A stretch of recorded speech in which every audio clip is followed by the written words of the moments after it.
राहुल गांव छोड़कर दिल्ली नौकरी के सिलसिले में आ जाता है। राहुल उधर एक कंपनी में नौकरी कर ही रहा होता है। एक दिन राहुल जब ऑफिस में काम कर रहा होता है तभी उसका फोन बजता है। हेलो, कौन? फोन से आवाज आती है, सर मैं आशी बात कर रही हूँ, क इंडस्ट्रीज से। ये सुनकर राहुल बहुत खुश हो जाता है। हाँ मैडम, बोलिए। राहुल, हमारे यहाँ पर एक वैकेंसी है जो मुझे लगता है आपके लिए बहुत अच्छी रहेगी और आपकी प्रोफाइल से मैच करती हुई ही है। जी मैडम, बताइए। ये वैकेंसी मुंबई में है, आपको मुंबई शिफ्ट होना पड़ेगा। ठीक है मैडम। देखते ही देखते राहुल उस नई कंपनी का इंटरव्यू क्लियर कर देता है और मुंबई चला जाता है। राहुल को थोड़े दिन के लिए उसकी कंपनी वाले होटल देते हैं, पर कुछ ही दिनों में राहुल को एक घर में शिफ्ट होना था। देखते ही देखते राहुल को एक अपार्टमेंट में एक रूम मिल जाता है जो खाली होता है। राहुल उधर अपना सारा सामान शिफ्ट करके बैठा ही होता है कि तभी उसका फोन बज जाता है। वो अपनी स्क्रीन पर देखता है तो उसकी माँ का फोन आ रहा होता है। हेलो माँ। हेलो बेटा। माँ, मैं शिफ्ट हो गया हूँ नए अपार्टमेंट में। इतनी जल्दी? अभी 2 दिन पहले तो तुम कमरा ही देख रहे थे। वो हुआ यूँ माँ, यहाँ पर इस कमरे के मालिक को जल्दी जाना था विदेश, इसलिए उन्होंने मुझे ये कमरा जल्दी दे दिया। क्या ये वही कमरा है जो तुम 2 दिन पहले देख कर आए थे? जी माँ। ये सुनकर राहुल की माँ बहुत डर जाती है। अरे बेटा, वो जगह ठीक नहीं है, उस जगह भूतों का वास है। अरे माँ, ये आपको किसने बोला? तेरे चाचा का बेटा है ना मोनू, मैंने उससे बात की थी और जगह बताई थी। उसने बताया कि वो जगह ठीक नहीं है, उधर आए दिन कुछ न कुछ घटना होती रहती है। राहुल अपनी माँ को तसल्ली देता हुआ। अरे माँ, ऐसा कुछ नहीं है, मैंने यहाँ जांच पड़ताल कर ली है, यहाँ ऐसा कुछ नहीं है। पर मुझे मोनू ने बताया कि वो सोसाइटी भूतिया है। ओफो माँ, आप ये बेफजूल की बातों में मत आओ। हाँ, मैंने अपने कमरे के ऊपर वाले कमरे को भूतिया सुना नहीं, पर मेरा कमरा ठीक है। बेटा, ये बुरी शक्तियों का प्रभाव आसपास की जगह पर भी छोड़ती है। क्या उस कमरे से दूर कोई कमरा नहीं मिला तुम्हें? माँ, आपको तो पता ही है, मुंबई में किराए का कमरा, वो भी ढंग का, बहुत मुश्किल और महंगा है। इस सोसाइटी में और भी कमरे थे, पर उनके मालिक अभी किराए पर देना नहीं चाहते थे। वहीं मेरे कमरे का मालिक विदेश जा रहा था, इसलिए उसने मुझे कमरा किराए पर और सस्ता दे दिया। काफी शांत इलाका है और यह मेरे कमरे के लिए अच्छा है। ठीक है बेटा, पर जल्दी से जल्दी पूजा करवा लेना, इससे सारी बला दूर रहेंगी। अपना ध्यान रखना बेटा। ये बोलकर माँ ने फोन काट दिया। राहुल ने भी फोन रख दिया और सो गया। राहुल एक इंटीरियर डिजाइनर था और अपना बहुत सा ऑफिस का काम घर से ही किया करता था। अकेले शांति भरी जगह पर उसे नए नए आइडिया आते, बिना किसी बाधा के वो अपना काम किया करता। मुंबई में ऐसी जगह ढूंढना बहुत मुश्किल था। वो जहाँ रहता था वहाँ पर शांति थी। फिर वहाँ कुछ ही दिन में मुंबई मेट्रो का काम चालू हो गया, जिसके कारण उधर बहुत शोर रहता। एक दिन राहुल अपने रूम में बैठा होता है, तभी वो देखता है कि उसका लैपटॉप खुद ब खुद चल रहा होता है। ये देखकर वो बहुत हैरान हो जाता है कि कहीं सच में इधर भूत तो नहीं है। देखते ही देखते राहुल के साथ अजीबोगरीब वाकये होते हैं। एक दिन राहुल अपना काम कर रहा था, तभी एक बच्चे की बहुत जोर जोर से रोने की आवाज आने लगी।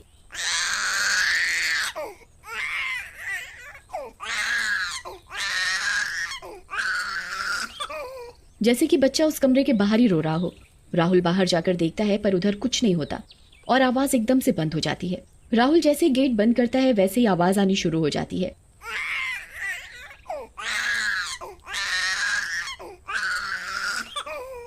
ये देख राहुल बहुत डर जाता है। ऐसा कैसे और क्यों हो रहा है? राहुल दोबारा गेट खोलता है, फिर से आवाज बंद हो जाती है। ये देख राहुल बहुत डर जाता है।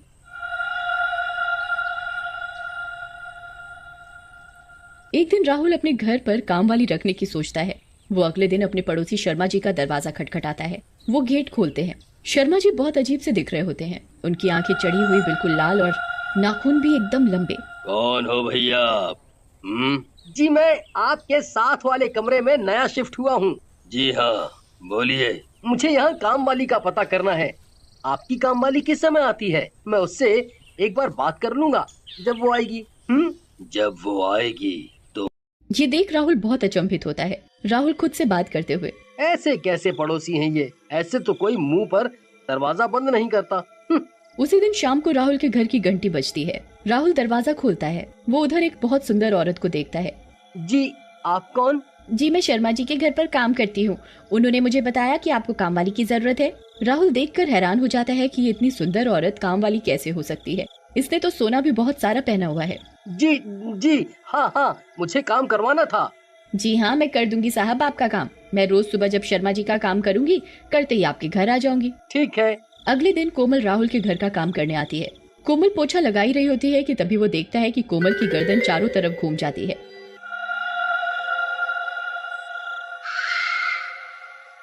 ये देखकर राहुल बहुत डर जाता है। वो अंदर ही अंदर सोचने लगता है, ये कोमल अंदर ही अंदर ऐसे कैसे कर सकती है। आए दिन राहुल के साथ कोमल को लेकर अजीबोगरीब वाक्य होने लगे। एक दिन कोमल झाड़ू लगा रही होती है, तभी राहुल देखता है कि कोमल का हाथ बिल्कुल लंबा हो गया है और उसने पूरा हाथ बेड के नीचे झाड़ू के चक्कर में डाल दिया है। अरे ये क्या कर रही हो तुम कोमल? ये क्या हो रहा है तुम्हारे हाथ को? कोमल का हाथ एकदम ठीक हो जाता है। क्या हुआ साहब, मैं तो बिल्कुल ठीक हूँ। कहीं आप सपने तो नहीं देखने लग गए? कोमल ये बोलती है और जोर जोर से हंसने लग जाती है। राहुल सोच में पड़ जाता है कि उसके साथ ऐसी अजीब हरकतें क्यों हो रही हैं। वो सोचता है कि वो कल से रोज सुबह उठकर पूजा करेगा। अगले दिन राहुल सुबह उठता है, तभी उसके घर की घंटी बजती है। राहुल दरवाजा खोलता है। अरे कोमल, आज तुम इतनी जल्दी कैसे आ गई? आज शर्मा जी के यहाँ काम करने नहीं गई क्या? अरे साहब, मैंने सोचा कि आज आपके घर का काम कर दूं पहले। ठीक है, तुम काम करो, इतने में मैं नहा लेता हूँ। राहुल नहाकर पूजा करने लगता है। ये देखकर कोमल बहुत जोर जोर से चिल्लाने लग जाती है। अरे ये क्या कर रहे हो, ये क्या कर रहे हो तुम? ये पूजा वूजा में कुछ नहीं रखा। ये सुनकर राहुल बहुत हैरान हो जाता है कि आखिर कोमल ऐसा क्यों कह रही है। कोमल पूरी कोशिश करती है कि राहुल पूजा ना करे। राहुल कोमल की ना सुनते हुए वहाँ जैसे ही मंदिर में दीपक जलाने लगता है, तभी कोमल राहुल को जोर से धक्का देकर पीछे गिरा देती है। अरे कोमल, तुम मुझे पूजा क्यों नहीं करने दे रही? कोमल तभी चुड़ैल का रूप ले लेती है। तू कैसे करेगा पूजा, मैं भी देखती हूँ आज। तुझको समझ में नहीं आ रहा कि तेरे पूजा करने से मुझे कितनी तकलीफ होगी। मेरी शक्तियाँ कम होती हैं तुम जैसे आदमियों की पूजा करने से। तू पूजा करेगा उससे पहले मैं तुझे जिंदा मार दूंगी। राहुल जोर से दरवाजे की तरफ भागता है और शर्मा जी के घर की घंटी बजाता है। शर्मा जी, कोई है, कोई है, मुझे बचा लो। शर्मा जी, मुझे बचा लो। तभी शर्मा जी अपने घर का दरवाजा खोलते हैं। क्या हुआ राहुल? वो कोमल, वो कोमल, कोमल, वो कोमल, कोमल। क्या हुआ कोमल को? वो चुड़ैल है, वो चुड़ैल है। राहुल ये बात बोलता है, इतने में ही शर्मा जी अपने भूतों के अवतार में आ जाते हैं। हाँ, कोमल भूत है।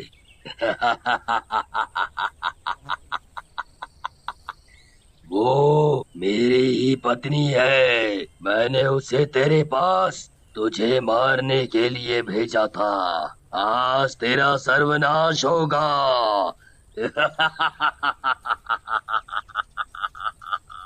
ये देख राहुल और भी डर जाता है। उसे बस एक ही उपाय समझ में आता है कि वो कैसे भी करके अपने कमरे में जाए और मंदिर का दीपक जलाए। राहुल फिर से अपने कमरे की तरफ भागता है। उसके पीछे कोमल और शर्मा जी भी उसका पीछा करते हैं। राहुल अपने कमरे में जाने के साथ ही अपने मंदिर का दीपक जला देता है और हनुमान चालीसा पढ़ने लगता है। ये देखकर शर्मा जी और कोमल बहुत जोर जोर से चिल्लाने लगते हैं। अरे, इसने ये क्या कर दिया? अब हम इसके पास नहीं जा सकते। ये पूजा करनी बंद करेगा, तभी हम इसे अपने जाल में ला सकते हैं। राहुल फोन कर अपनी माँ को सारी बात बताता है। उसकी माँ उस कमरे में हवन करवाने को बोलती है। राहुल अगले ही दिन अपने कमरे में हवन करवाता है। उसके बाद राहुल को वो भूत या चुड़ैल का कोई साया नजर नहीं आता। एक समय की बात है, मोदी नगर नामक शहर में एक जूते की फैक्ट्री थी। उसमें 10-15 आदमी काम करते थे। उस फैक्ट्री का मालिक बड़ा ही कंजूस और लापरवाह था। उस फैक्ट्री में एक भोला नाम का आदमी भी काम करता था। वो बहुत ही ईमानदार और मेहनती था। एक दिन की बात है, फैक्ट्री में अचानक लाइट चली जाती है। तभी फैक्ट्री में काम कर रहे लोग कहते हैं, अरे ये अचानक लाइट कैसे चली गई? तभी दूसरा आदमी कहता है, लगता है कुछ शॉर्ट सर्किट हुआ है, चलो चल कर देखते हैं। और सभी लोग उस ओर चल देते हैं जहां शॉर्ट सर्किट हुआ था और वो देखते हैं कि बिजली की सारी तारें जल चुकी हैं। तभी लाइट चली गई है। तभी भोला कहता है, चलो इस बारे में मालिक से बात करते हैं। फैक्ट्री के सभी लोग मालिक के पास जाकर कहते हैं, मालिक, फैक्ट्री की तार खराब होने की वजह से लाइट चली गई है। ठीक है, करा दूंगा। तब तक तुम तार जोड़कर काम कर लो। ये मालिक इतना कंजूस और लापरवाह है कि तार पता नहीं कब ठीक कराएगा। इसे तो बस काम चाहिए, काम, चाहे वो कैसे भी हो। इस मालिक को तो हम लोगों की बिल्कुल भी चिंता नहीं है, चाहे हमें कुछ हो क्यों ना जाए। हाँ, बात तो बिल्कुल सही है। अब क्या किया जाए? तभी भोला कहता है। किया क्या जाए, करते हैं सब लोग मिलकर तारे ठीक। और फिर सभी लोग फैक्ट्री की जली तारें ठीक करने चले जाते हैं और फैक्ट्री की जली हुई तारें देखकर सभी कहते हैं। इन तारों की हालत तो बहुत ही खराब है, ठीक करना मुश्किल है। हमारे बस की बात नहीं है इन्हें ठीक करना। तभी भोला कहता है। ठीक तो करना ही पड़ेगा, और कोई रास्ता भी नहीं है, नहीं तो मालिक काम से निकाल देगा। पर इन तारों को ठीक करना बहुत बड़ा खतरा मोल लेना है। कौन रिस्क लेगा इसे ठीक करने का? मैं ठीक करूंगा इन तारों को। देखते ही देखते भोला बिना किसी का इंतजार किए हुए तार ठीक करने लग जाता है। तार ठीक करते करते तारों में चिंगारी लग जाती है और भोला को करंट लग जाता है। तेज करंट के कारण भोला की उसी समय मौत हो जाती है और वो भूत बन जाता है। भोला को करंट लगता देख फैक्ट्री के सारे मजदूर बहुत घबरा जाते हैं और जोरों से चिल्लाने लगते हैं। कोई बचाओ भोला को, कोई बचाओ भोला को, भोला को करंट लग गया है, भोला मर जाएगा। पर मजदूरों को क्या पता था कि भोला की तो उसी समय करंट लगने के साथ ही मौत हो गई थी। फैक्ट्री के मालिक की एक गलती के कारण आज भोला की जान चली गई। भोला के तो बच्चे भी बहुत छोटे छोटे हैं। ये तो अपने काम में ईमानदारी दिखाकर फैक्ट्री का भला करने चला था, पर इसकी तो मौत हो गई। सही कहा, आज के समय में तो भलाई का जमाना ही नहीं है। अब इसके बीवी बच्चों का क्या होगा? अरे कुछ नहीं हुआ, तुम सब काम पर ध्यान दो। ऐसे तो फैक्ट्री में कुछ ना कुछ लगा ही रहता है। तुम सब जाकर अपना काम करो, अगर तुम्हें अपनी नौकरी प्यारी है तो। मालिक सब मजदूरों को डांट कर भगा देता है और भोला की पत्नी को 5,000 रुपए दे देता है। भोला की मौत के बाद फैक्ट्री के मालिक को अजीब से वाक़ये महसूस होते हैं। एक दिन मालिक फैक्ट्री से काम खत्म करके अपने घर जा रहा होता है, तभी बीच रास्ते में उसकी गाड़ी खराब हो जाती है। मालिक गाड़ी से नीचे उतर कर देखता है। अरे इस गाड़ी में पेट्रोल खत्म हो गया, मुझे ये समझ नहीं आ रहा। ऐसा हुआ तो हुआ कैसे? मैंने तो आज ही सुबह गाड़ी में फुल पेट्रोल भरवाया था, तो आखिर ये पेट्रोल गया तो गया कहाँ? मालिक की गाड़ी में पेट्रोल खत्म होने के कारण मालिक ऑटो को रोकता है। अरे भैया रुको, अरे भाई रुको। जी भाई साहब, आपको किधर जाना है? अरे भैया मेरी गाड़ी बीच रास्ते में खराब हो गई है, पता नहीं गाड़ी का पेट्रोल कहाँ चला गया, आप मुझे मेरे घर छोड़ दो। मालिक ऑटो ड्राइवर को अपने घर का पता बताता है और ड्राइवर उधर जाने के लिए तैयार हो जाता है। मालिक ऑटो में बैठ जाता है और उसे कुछ अजीब सा महसूस होने लगता है। मालिक को ऑटो के शीशे में भोला की छवि दिखाई देती है।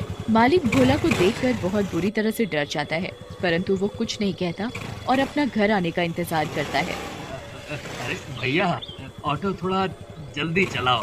अरे भैया, बस मैं जल्दी ही आपको छोड़ दूंगा। कुछ ही दूर जाने के बाद मालिक आधे रास्ते में ही ऑटो वाले को ऑटो रोकने के लिए बोल देता है। अरे अरे भैया भैया यहीं रोक दो, मेरा घर यहीं है पास में, मैं यहाँ से पैदल चला जाऊंगा। ऑटो वाला मालिक की बात सुनकर ऑटो वहीं रोक देता है। मालिक ऑटो वाले को पैसे पकड़ाता है। ये लो भैया अपने पैसे हैं। ऑटो वाला मालिक से पैसे ले लेता है और उसे खुले पैसे वापस करने लगता है। पैसे देते समय ऑटो वाले की गर्दन पूरी घूम जाती है। ये देख मालिक और भी बुरी तरह से डर जाता है और अपने पैसे छोड़ वहाँ से भागने लगता है। अरे भूत है यहाँ, कोई बचाओ मुझे, कोई बचाओ मुझे। फैक्ट्री का मालिक भागते भागते सीधा अपने घर जाकर रुकता है और वो अपने घर का दरवाजा जोर जोर से खटखटाता है और कहता है, रामू जल्दी से दरवाजा खोलो, रामू जल्दी दरवाजा खोलो। रामू रामू तुम जल्दी से दरवाजा बंद कर दो, जल्दी से दरवाजा बंद कर दो। क्या बात है मालिक, आप इतने घबराए हुए क्यों लग रहे हो? अरे कुछ नहीं, मुझे क्या हुआ है, मैं तो बिल्कुल ठीक हूँ। तुम एक काम करो, जल्दी से मेरे लिए खाना लगा दो, मुझे नींद आ रही है, मैं आराम। और जैसे ही रामू मालिक के लिए खाना लेने जाता है, तभी भोला का भूत रामू के शरीर में घुस जाता है। तभी मालिक रामू को आवाज लगाता है, अरे रामू कहाँ रह गए, जल्दी खाना लाओ। तभी रामू डरावनी आवाज में कहता है, अभी आया मालिक। और रामू मालिक के लिए खाना लगाता है। रामू ये क्या, तुम सिर्फ रोटी ही लाए हो, सब्जी कहाँ है? मैं क्या खाली रोटी ही खाऊंगा, जाओ सब्जी लेकर आओ। रामू रसोई से सब्जी लेने चला जाता है। वो सब्जी लेकर आता है और मालिक को खाने के लिए देता है। तभी मालिक गुस्से से चिल्लाते हुए, ये कैसा मजाक है, सब्जी की जगह खून। नहीं मालिक, सब्जी ही है। ध्यान से देखो, मैं सब्जी ही लाया हूँ। मालिक को सब्जी की जगह खून दिखाई देता है और वो बिना खाना खाए अपने कमरे में चला जाता है। फिर उसे नींद आ जाती है। तभी थोड़ी देर बाद कमरे की लाइट चली जाती है और वो रामू को आवाज लगाता है। रामू, ओ रामू, जल्दी आ, देख कमरे की लाइट चली गई है। मालिक रामू को आवाज लगाता है, पर रामू को भोला का भूत गहरी नींद में सुला देता है और वो मालिक के कमरे में जाता है और कहता है, क्या हुआ मालिक? दिखाई नहीं देता कि कमरे की लाइट नहीं जल रही है? जाकर देख। जी मालिक, अभी देखता हूँ। भूत मालिक से कहता है कि मालिक लाइट नहीं जल रही रामू, तुझसे एक काम ठीक से नहीं होता। हट, मैं ठीक करता हूँ लाइट। और मालिक लाइट ठीक करने लगता है। तभी मालिक को एक जोरदार करंट का झटका लगता है और मालिक चिल्लाकर कहता है, मर गया रे! कोई तो बचाओ! रामू, रामू मुझको बचा! रामू मुझको बचा! तभी कमरे की लाइट अपने आप जल जाती है और मालिक के आगे एक भूत खड़ा होता है। मालिक भूत को देखकर डर जाता है और चिल्लाता है, भूत! भूत! भूत! तभी भूत मालिक को पकड़कर बिजली के तारों के पास ले जाता है। तभी मालिक कहता है, मुझे छोड़ दो, मुझे छोड़ दो, मुझे मत मारो, मुझे मत मारो, मुझे करंट मत लगाओ, मुझे करंट मत लगाओ। छोड़ दूं तुझे भी तो पता चले कि करंट कैसे लगता है। और भूत मालिक को करंट के झटके देने लगता है। मैं मर जाऊंगा, मैं मर जाऊंगा। मुझे करंट मत लगाओ, मुझे करंट मत लगाओ, छोड़ दो मुझे। मालिक बिजली के करंट से तड़पता और छटपटाता रहता है, पर भूत उसकी एक नहीं सुनता। तभी भूत कहता है, तेरी एक गलती और लालच की वजह से कितने लोगों को तकलीफ हुई है, और भोला की तो जान चली गई। मुझे माफ कर दो, मुझे माफ कर दो। अब दोबारा ऐसी गलती कभी नहीं होगी, कभी नहीं होगी। लेकिन भूत मालिक को नहीं छोड़ता। उसे वो तड़पाता रहता है और मालिक चीखता रहता है। तभी मालिक के चीखने की आवाज सुनकर रामू आ जाता है और वो भूत को देखकर उसके आगे माता की मूर्ति ला देता है। मूर्ति देखकर भूत वहाँ से चला जाता है और मालिक रामू को सब बताता है। फिर रामू मालिक से कहता है, मैं एक तांत्रिक बाबा को जानता हूँ, वो आपकी मदद जरूर करेंगे। मैं कल ही आपको उनके पास लेकर जाऊंगा। ये कोई साधारण भूत नहीं है, ये एक शक्तिशाली भूत है।